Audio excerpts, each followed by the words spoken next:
Hello everyone, welcome back to my YouTube channel. So this is the second video of the lecture series Jenkins, and today we will be going through the overview of a Jenkins dashboard, which is the first page which will get open when we start our Jenkins after installation. So for the installation, you can check out my previous video. It will be hovering somewhere here or here in the I button, but let me get into the action directly. So this is the last command which I have executed to start my Jenkins server right here. Here is the UI which is asking me to login. So we'll be using the credential which we created in the previous video, which is Vipin is the username and test_Jenkins is the credential. So let me type that. As soon as I login, I get this user interface, and this is what basically we called the Jenkins dashboard. Now here I have this Jenkins logo. If I click on this one, it will redirect me to the same page on the dashboard. Then I have this option or this button here as well, the dashboard, to do the same. But there is a tiny drop down in the dashboard I have, basically to do some functionality. Let's say creating a new item. Now a new item can be a job, can be a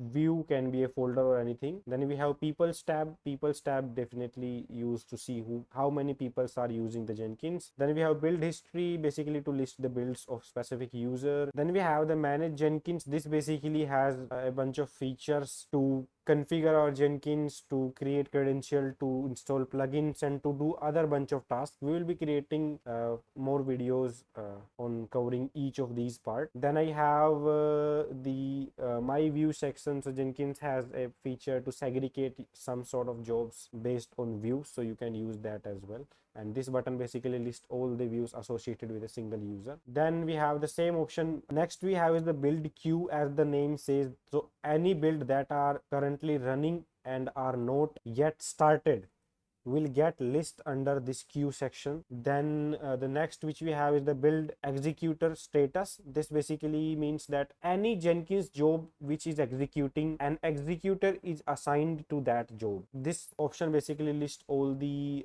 jobs which are assigned to this executor. Then we have this dashboard basically welcoming you, then option to create a job, to set up a agent, to set up a cloud, and all these things. Next which we have is the search bar. So this basically help you to find the jobs. We can have like more than 100 to 200 jobs. We can just put the job name in the search bar and we can find them. Then we have this tiny question mark that will basically redirect us that how to use the Jenkins search bar. They have and documentation written for that as well. Then we have the notification bar, the warning option. These basically display a bunch of information. Then we have the username tab, and then we have the logout option. So notification basically displays that if there is a new version of Jenkins available, so those kind of things will be displayed as notification. Then let's say we have some plugins installed and one of them are outdated. All those kind of information get listed under the warning section. Like currently it's suggesting me to set up a agent or to set up a cloud. So it's not recommended to run jobs on the same machine where I have hosted my Jenkins,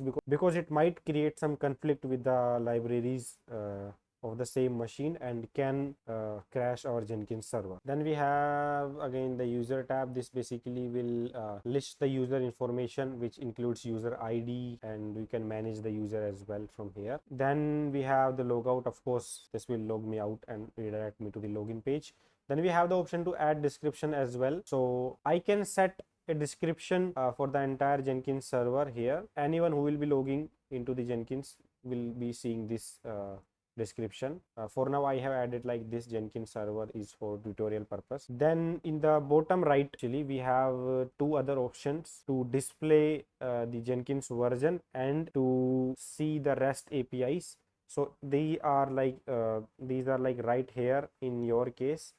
Because of the camera it's not visible in the current interface. So as I hit the API one, it basically lists all the API Jenkins has. So Jenkins has all the REST APIs. We can use these API to perform almost everything in Jenkins. Let's say executing the builds, creating the users, and all those things. So I will be covering these in the further videos. And yep, I mean that's pretty much about the Jenkins dashboard. What are the things we have in the front. So if you like the video, feel free to share it with your friends. Do subscribe to my channel. If you have any issues or anything which I am missing in this dashboard, feel free to put that in the comment box. Thanks for watching.